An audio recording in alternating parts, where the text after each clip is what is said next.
Imagine this. You wake up one morning and for the first time in years, something feels different. The air is heavier. The light is sharper. The world around you hums with an unfamiliar electricity, as if you've been sleepwalking through a dream and have just now brushed against the edges of waking life. You look in the mirror, and the face staring back is yours, but also not yours. The eyes are the same, the features unchanged, yet something behind them has shifted. A quiet, unsettling realization creeps in. You don't know who you are. Not really, not in the way that matters. You've spent years, decades maybe, following scripts written by others. The dutiful child, the ambitious professional, the reliable friend, the person who says the right things, wears the right clothes, wants the right dreams. But now in this moment, the performance cracks, the mask slips, and beneath it, there is only silence. A hollow, echoing question. Who am I when no one is watching? Who am I when the world isn't telling me who to be? This is the paradox of modern existence. We are born into a world that hands us an identity before we've even learned to speak. Our names, our roles, our desires, so many of them are borrowed, inherited, absorbed from the expectations of others. We mistake the map for the territory, the costume for the skin. And then, one day, the illusion fractures. What happens when you realize you've been living a life that isn't yours?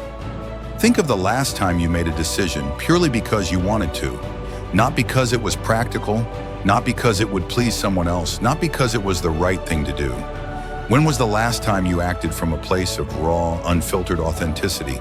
If the answer doesn't come easily, you're not alone. Most people move through life like actors in a play they didn't audition for, reciting lines they didn't write, chasing a standing ovation they don't even want. But here's the unsettling truth. You cannot find yourself by following someone else's path. The self is not a static thing to be discovered like a relic buried in the dirt. It is a fire, alive, shifting, demanding to be fed. And yet we spend our lives smothering it under layers of should and must, and what will they think?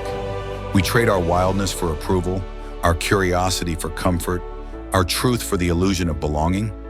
What if the life you've been living is just a placeholder, a waiting room for the real thing? Consider this. Every great transformation in human history, every revolution, every awakening, every moment of profound creativity began with a single searing realization. This is not who I am. The moment you feel that dissonance, that quiet rebellion in your bones, is the moment your life truly begins. But here's the catch.